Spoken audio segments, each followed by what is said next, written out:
Olá, seja muito bem-vindo. Olha só quem divulgou o seu relatório mais atualizado, o XP Malls. E é claro que eu já fiz toda a análise dele para você e vou te contar tudo que eu descobri a partir de agora. Este relatório foi publicado dia 12 de março e hoje é dia 13 de março. Nem esfriou e já tem análise completa do relatório. Quentinho aqui para você. Então, aquele nosso combinado de sempre. Você vai deixando o dedo no like e se inscrevendo no canal enquanto eu vou entrando de solo aqui, começando com os dividendos. O último rendimento foi 92 centavos por cota que ele pagou aí no finalzinho do mês passado. Isso significa um dividend yield mensal de 0,95% e um dividendo anual de 11,33. Agora a gente vai comparar ele com os seus colegas de shopping centers. Aqui você está vendo os FIIs de shoppings que nós fazemos o acompanhamento todos os meses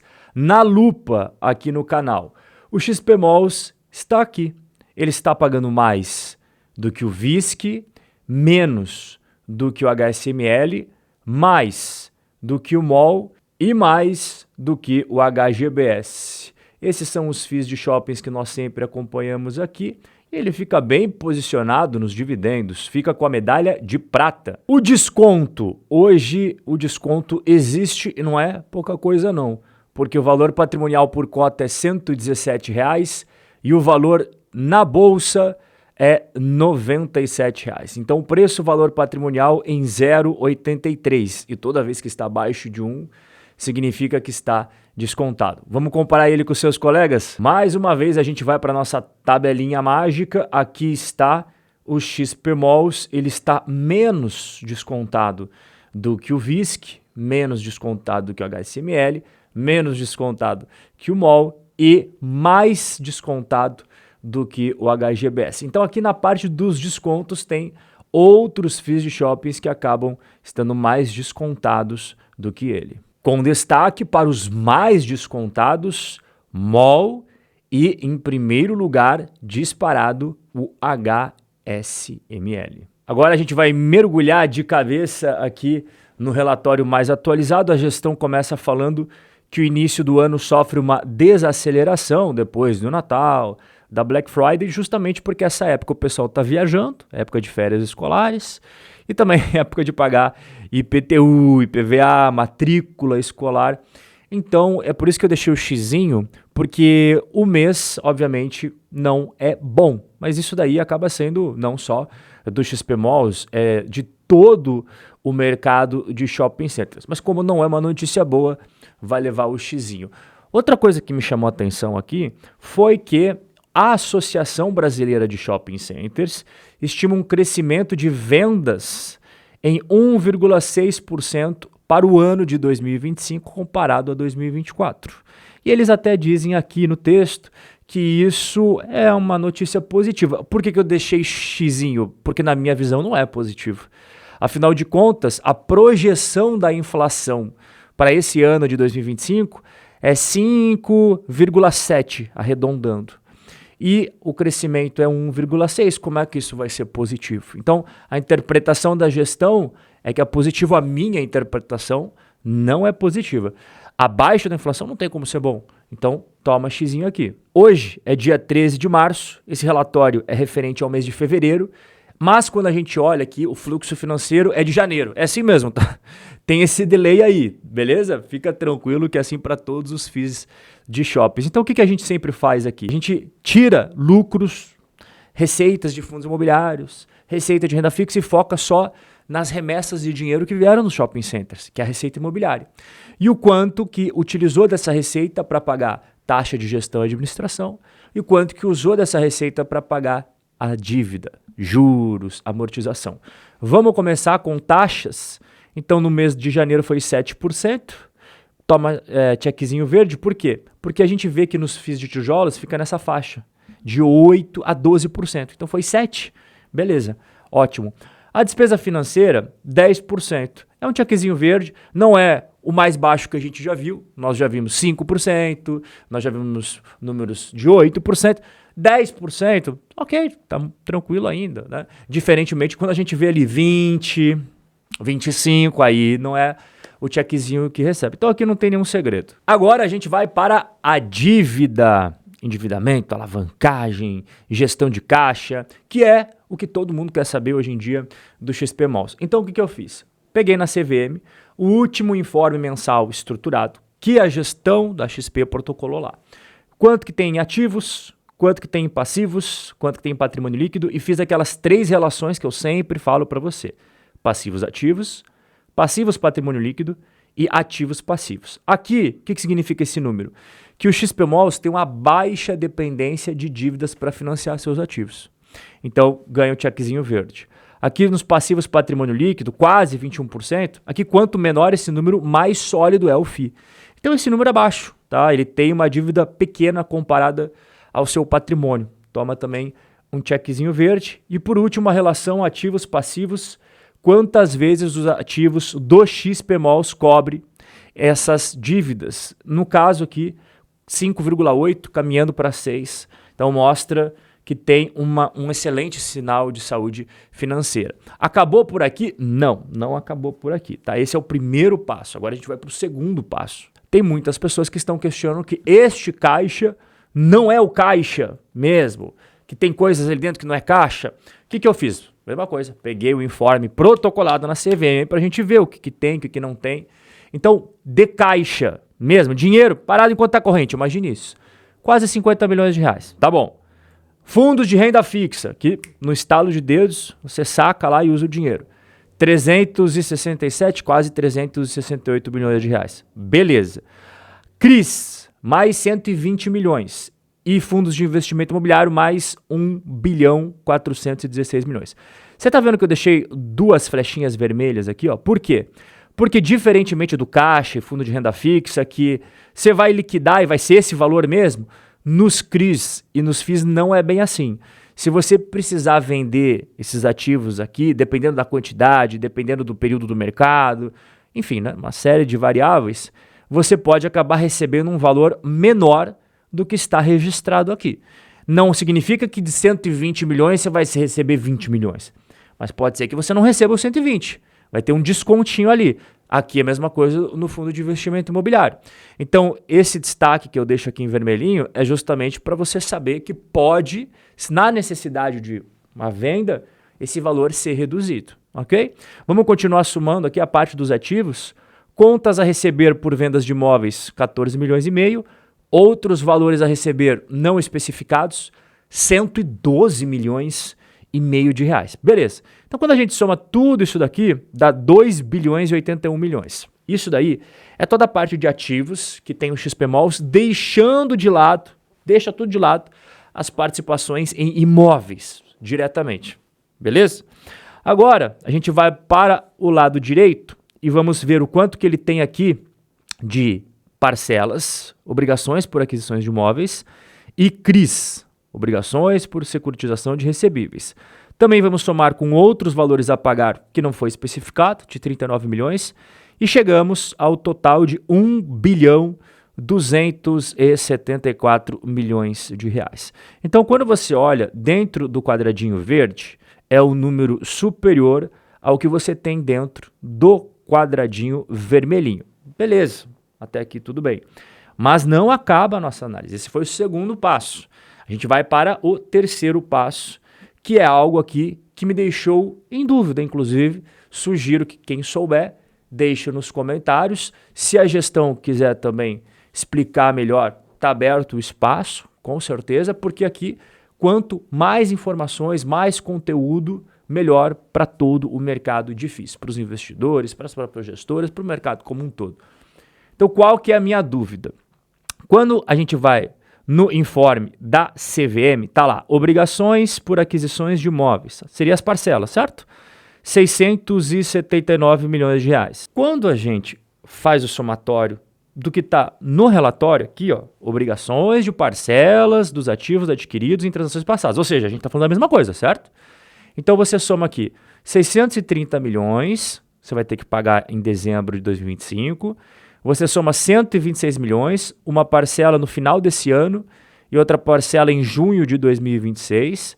Você tem mais aqui 179 milhões, mais 17 milhões e mais 161 milhões que vai ser pago só lá em 24 de janeiro de 2027. Quando você soma todos esses valores, total deu 1 bilhão 113 milhões de reais. E aqui eles dizem, ó, obrigações de parcelas pendentes. Não falam nada referente à CRIs. Eu entendi que são apenas as obrigações, correto? 1 bilhão 113 milhões de reais somado. Só que no informe mensal está 679 milhões. Eu pensei assim, não, pode ser que eles tenham somado, então, naquele gráfico ali embaixo que a gente acabou de ver, os CRIs também, né? Porque quando a gente vai aqui para a parte específica dos CRIs, eu fiz o somatório de tudo que eles disponibilizaram aqui, ó, e deu 559 milhões. Esse cronograma de amortização, ele envolve apenas os CRIs. Beleza? Então, você soma tudo aqui, ó, que você tem para pagar de CRIs, 559 milhões de reais. O que está em linha com o que está aparecendo no informe mensal. 556 milhões, 559, ok? Tem uma pequena diferencinha ali e tal, pode ser que de um mês para o outro tenha reduzido. Então, tá dentro do que a gente consegue entender. Beleza, então tá esclarecido aqui os CRIs. Mas essa questão das obrigações, ficou essa dúvida. E eu pesquisei, procurei, fiquei um tempão aqui tentando entender e não consegui entender o porquê dessa diferença. No relatório, 1 bilhão 113 milhões de reais em obrigações. Esse aqui é o relatório que a gente está vendo. E quando a gente vai para o informe mensal, o último que foi protocolado, né, em fevereiro, ou seja, mês passado, você tem aqui essas obrigações de 679 milhões. Eu não entendi, tá? Eu sempre sou transparente aqui, não tenho ego de dizer que eu sei tudo. Então, se alguém souber o que significa essa diferença, ou o próprio pessoal da gestão da XP, pode ficar super à vontade, porque explicando aqui eu vou trazer também para você, porque é uma dúvida que eu tenho. Agora, para finalizar a nossa análise de fluxo de caixa para pagamento das dívidas e tal, lembra aqui desse gráfico polêmico, né? Que a própria gestão fala que a projeção é encerrar 2025 com um caixa negativo. A gestão disse o que vai fazer a respeito disso. Não é segredo, né, essa previsão de caixa negativo de aproximadamente 54 milhões de reais. E eles têm 3 opções possíveis para resolver essa situação ao longo de 2025. Primeiro é a venda de ativos, tanto imóveis, que eles têm participação direta, quanto os fundos de investimento imobiliário. E eles dizem que eles estão confortáveis, que boa parte da posição em FIIs será vendido e convertido em caixa ao longo do ano de 2025. Então, como a gente tem acesso aqui ao informe da CVM, em fundos de investimento imobiliário, é 1 bilhão 416 milhões de reais. O quanto eles vão vender disso, só eles vão saber, né?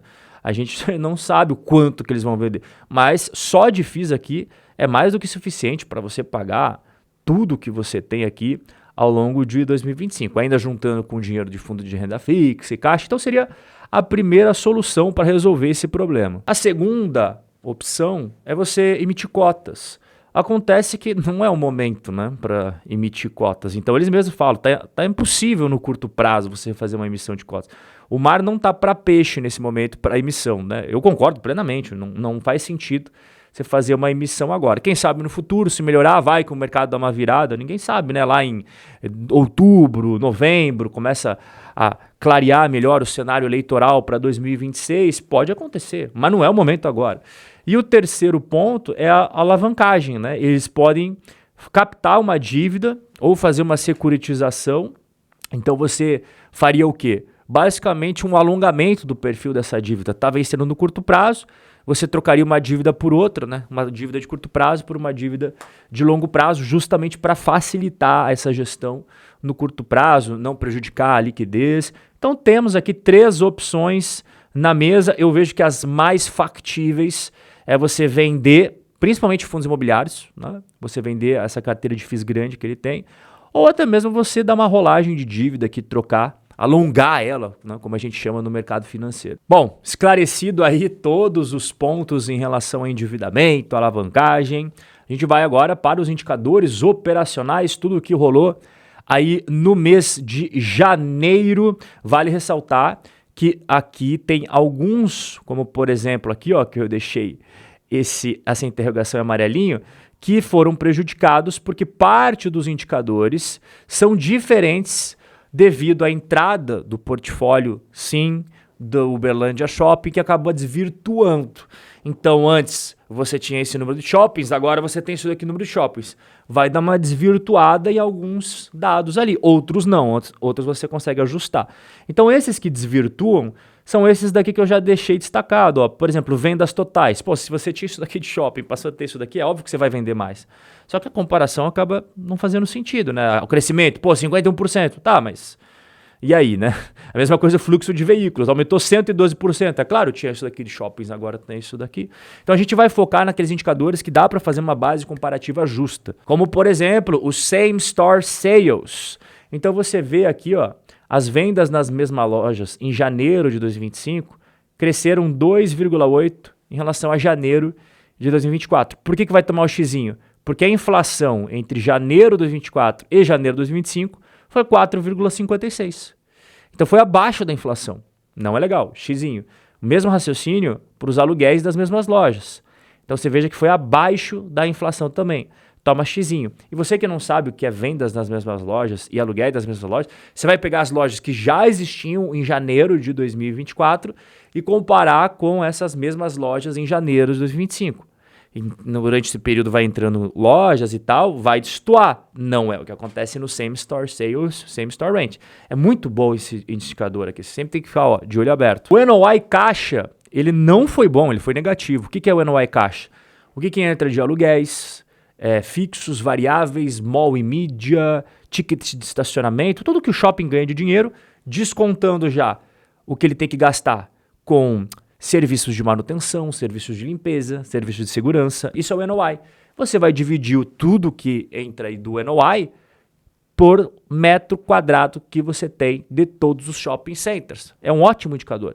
Você vê que foi menos 6,4%. Né? Então, foi um número bem ruim. Xizinho. Vendas por metro quadrado também não foi bom. Menos 7,2%. Toma xizinho. Então, assim, ó, dos indicadores operacionais de janeiro, não foi bom. Tem que ser transparente. E agora chegou a hora da verdade, a hora de chamar o nosso VAR. Ele nunca falha.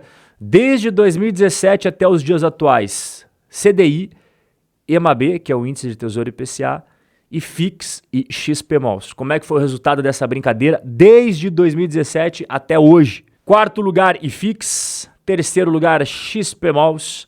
CDI com a medalha de prata e EMAB com a medalha de ouro. Bom, no longo prazo aí não foi legal. Vamos pegar os últimos 5 anos? Nos últimos 5 anos, CDI em primeiro lugar, EMAB e XPMOLs ali, né? Meio que disputando a medalha de prata, mas ela vai ficar com o EMAB.